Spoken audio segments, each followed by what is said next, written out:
Hi అండి, నమస్తే. Welcome back to అంతరాజుస్ kitchen and tips. ఈ రోజు వీడియోలో నువ్వుల అచ్చు లేదా బెల్లం నువ్వుల చిక్కీని బయట షాప్స్ లో కొన్నప్పుడు ఎలా అయితే ఉంటాయో అంతే పర్ఫెక్ట్ గా టేస్టీగా ఇంట్లో ఎలా తయారు చేసుకోవాలో చేసి చూపిస్తున్నానండి. బెల్లాన్ని నువ్వులతో కలిపి తినడం వలన చాలా ఆరోగ్య ప్రయోజనాలు ఉంటాయి. పిల్లల దగ్గర నుంచి పెద్దల వరకు నువ్వుల్ని ఫ్రీక్వెంట్ గా తీసుకోవడం అనేది హెల్త్ కి చాలా మంచిది. వయసు పెరిగే కొద్దీ ఆడవాళ్లలో కాల్షియం లోపం ఎక్కువగా ఉంటుంది. సో ఆడవాళ్లు, ఎదిగే పిల్లలు బెల్లం నువ్వుల కాంబినేషన్ లో తయారు చేసిన ఈ నువ్వుల చిక్కీని రోజుకొక్కటైనా తినాలి. ఇంట్లో నువ్వుల చిక్కీ కరెక్ట్ గా ప్రిపేర్ చేయడం వచ్చేస్తే చాలు, ఈజీ రెసిపీ అన్నట్లు. కానీ అదే ప్రిపేర్ చేయడంలో చిన్న పొరపాటు చేశామా రెసిపీ సరిగా రాదు, అచ్చులాగా మనకి ఫామ్ అవ్వదనమాట. పొడి పొడిలాడిపోతుంటుంది లేదా సాగుతుంటుంది. సో ఇక్కడ నేను చూపిస్తున్న మెజర్మెంట్స్ తో ఇంగ్రీడియంట్స్ ని తీసుకుని పాకం వచ్చేటప్పుడు చెప్పే కొన్ని ఇంపార్టెంట్ టిప్స్ ని పాటిస్తూ ఈ రెసిపీని ప్రిపేర్ చేయండి. చిక్కీ చాలా పర్ఫెక్ట్ గా క్రిస్పీగా వస్తుంది. తింటుంటే టేస్ట్ కూడా చాలా అంటే చాలా బాగుంటుంది. పిల్లలైతే చాలా ఇష్టంగా తింటారు. ఓకే రండి, బయట కొనే పని లేకుండా హైజీనిక్ గా సింపుల్ గా తక్కువ టైంలో ఈ నువ్వుల చిక్కీని ఇంట్లోనే ఎలా ప్రిపేర్ చేసుకోవాలో ఒకసారి చూసేద్దాం. రెసిపీ స్టార్ట్ చేయడానికన్నా ముందు చేయవలసిన పని ఏంటంటే చపాతీల పీటకి కర్రకి నెయ్యిని అప్లై చేసి రెడీగా పెట్టాలండి. దీని ప్లేస్ లో మీరు ప్లేట్ కైనా అప్లై చేసి రెడీగా పెట్టచ్చు. ముందుగా స్టవ్ అంటించుకుని కడాయిని పెట్టుకుని అందులోకి 1 కప్పు పై దాకా నువ్వుల్ని తీసుకుని వేయాలండి. స్టవ్ ని మీడియం టు లో ఫ్లేమ్ లో పెట్టుకుని కలుపుతూ వేయించాలి. నువ్వుల్ని లో ఫ్లేమ్ లో ఎంత బాగా వేయిస్తే చిక్కీ టేస్ట్ అంత బాగుంటుంది. నువ్వులనేవి మన శరీరానికి తక్షణ శక్తిని ఇస్తాయి. రక్తంలో హిమోగ్లోబిన్ స్థాయిని పెంచడంలో సహాయపడుతుంది. మనకి వృద్ధాప్య ఛాయల్ని నిరోధించడానికి నువ్వులనేవి ఎంతగానో ఉపయోగపడతాయండి. చర్మానికి కూడా చాలా మంచిది. నువ్వుల్లో ఎక్కువ మొత్తంలో కాల్షియం ఉంటుందండి. ఇది మన ఎముకలకు, కండరాలకు మంచి బలాన్ని పెంపొందిస్తుంది. ఇన్సులిన్ పరిమాణాన్ని సమతుల్యంగా ఉంచడంలో కూడా నువ్వులు ఎంతగానో సహాయపడతాయి.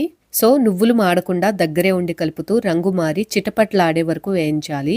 ఇలా వేగిన తర్వాత నువ్వుల్ని ఒక ప్లేట్లోకి ట్రాన్స్ఫర్ చేసుకోవాలి. తర్వాత అదే కడాయిలోకి 1 టేబుల్ స్పూన్ వరకు బటర్ని వేస్తున్నానండి. దీని ప్లేస్లో మీరు నెయ్యినైనా వేసుకోవచ్చు.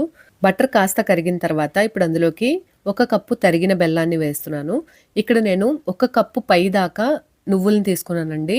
అలాగే కప్పుకి తలకొట్టి బెల్లాన్ని తీసుకున్నాను. అంటే నువ్వులకి కాస్త తగ్గించి బెల్లాన్ని తీసుకున్నాను అన్నమాట. మీరు కరెక్ట్ గా కప్పు నువ్వులను తీసుకున్నట్లయితే 1/4 కప్పు వరకు బెల్లాన్ని తీసుకుంటే కరెక్ట్ గా సరిపోతుంది. విధంగా బెల్లాన్ని వేసిన తర్వాత ఒక 2 టేబుల్ స్పూన్స్ వరకు వాటర్ ని వేసానండి. వాటర్ ఎక్కువగా వేసామంటే గనక పాకం రావడం లేట్ అయిపోతుందండి. సో 2 టేబుల్ స్పూన్స్ సరిపోతాయి. ఈ విధంగా బెల్లం అంతా చక్కగా కరిగిపోయిన తర్వాత బెల్లం సిరప్ ని కాస్త వడగట్టి తీసుకోవాలి. అందులో ఏమైనా డస్ట్ పార్టికల్స్ లాంటివి ఏమన్నా ఉన్నట్లయితే రిమూవ్ అయిపోతాయి. ఈ విధంగా వడగట్టిన బెల్లం సిరప్ ని మీడియం టు లో ఫ్లేమ్ లోనే పెట్టుకుంటూ కలుపుతూ ఉడికించాలండి. పక్కన మనం ఒక గిన్నెలో వాటర్ ని తీసుకుని రెడీగా పెట్టి ఉంచాలి. పాకం చెక్ చేసుకోవడానికి బెల్లం సిరప్ ఎప్పుడైతే ఈ విధంగా పొంగుతూ మరుగుతుందో ఈ స్టేజ్ నుంచి మనం పాకాన్ని చెక్ చేసుకుంటూ ఉండాలి. ఈ విధంగా మరుగుతున్న బెల్లం సిరప్ ని వాటర్ పోసిన గిన్నెలోకి కొద్దిగా తీసుకున్నట్లయితే బెల్లం సిరప్ కన్సిస్టెన్సీ ఏ విధంగా ఉందో మనకి అర్థమైపోతుందండి. చూస్తున్నారు కదా, ఈ విధంగా వేలితో బెల్లం సిరప్ అంతటిని దగ్గరగా చేర్చినట్లయితే సాఫ్ట్ గా సాగుతున్నట్లుందండి. అంటే నువ్వుల చిక్కీకి మనకి కరెక్ట్ గా పాకం రాలేదన్నమాట. మరొక 5 నిమిషాల పాటు ఈ విధంగానే కలుపుతూ ఉడికించాలి. ఇలా సాగుతూ వచ్చిన 10 నుంచి 15 నిమిషాల లోపే నువ్వుల చిక్కీ పాకం వచ్చేస్తుంది. నువ్వుల చిక్కీ మనకి పటక్కమని విరిగేలా రావాలనుకుంటున్నాం కాబట్టి పాకం కూడా అదే విధంగా విరిగేలా రావాలి. ఈ స్టేజ్లో మనం దగ్గరే ఉండి కలుపుతూ ఉడికిస్తూ పాకాన్ని చెక్ చేసుకుంటూ ఉండాలండి. లేదంటే రెసిపీ పర్ఫెక్ట్గా రాదన్నమాట. ఇక్కడ మరొకసారి పాకం చెక్ చేసి చూసినట్లయితే శబ్దం వస్తుంది కానీ చిక్కీ విరిగినట్లు విరగట్లేదండి. మీరు అబ్జర్వ్ చేసినట్లయితే మనకి పర్ఫెక్ట్గా పాకం విరగాలన్నమాట. ఆ కన్సిస్టెన్సీలో బెల్లం పాకాన్ని పట్టాలన్నమాట. ఇప్పుడు మరొకసారి పాకాన్ని చెక్ చేద్దాం. బెల్లం పాకాన్ని చెక్ చేసుకునేటప్పుడు ఈ విధంగా పొడుగ్గా వేసుకుని చెక్ చేసినట్లయితే ఈజీగా మనకి తెలుస్తుందండి.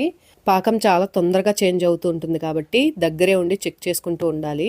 చూసారు కదండి, నువ్వులు చిక్కి ఏ విధంగా విరగాలో ఆ విధమైన కన్సిస్టెన్సీలో బెల్లం పాకాన్ని పట్టిన తర్వాత ఇప్పుడు అందులోకి ఒక 1/2 టీ స్పూన్ వరకు ఇలాచీ పౌడర్ వేసుకోవాలి. అలాగే మనం వేయించి పక్కన పెట్టుకున్న నువ్వులు ఉన్నాయి కదండి, వాటిని కొద్ది కొద్దిగా వేసుకుంటూ బెల్లం పాకంలో ఈ నువ్వులంతా కూడాను చక్కగా కలిసేటట్టు మిక్స్ చేసుకోవాలి. ఈ విధంగా వేసిన నువ్వులంతా కూడాను బెల్లం పాకంలో చక్కగా కలిసిపోయిన తర్వాత స్టవ్ ఆఫ్ చేసేసుకోవాలి. స్టవ్ ఆఫ్ చేసేసుకున్న వెంటనే ప్రాసెస్ అంతా కూడాను చాలా స్పీడ్గా చేసేయాలండి, లేదంటే నువ్వుల చిక్కీ తొందరగా గట్టి పడిపోతుంది.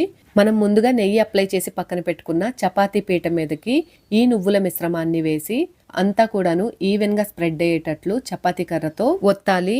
మనకి ఏ మందంలో అయితే కావాలో చూసుకుని ఆ విధంగా స్ప్రెడ్ చేసుకుంటే సరిపోతుందండి.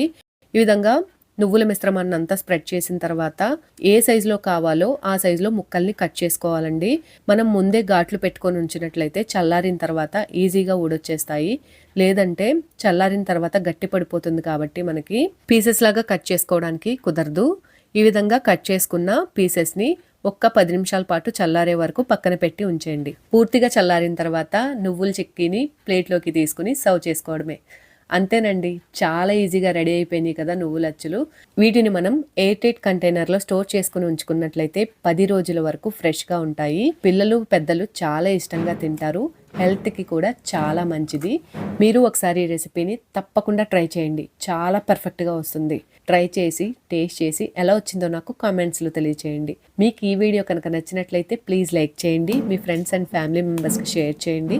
కొత్త వాళ్ళు ఎవరైనా మన ఛానల్ని చూస్తున్నట్లయితే మర్చిపోకుండా సబ్స్క్రైబ్ చేయండి. మరొక మంచి వీడియోతో నేను మిమ్మల్ని మళ్ళీ కలుసుకుంటాను. Thanks for watching.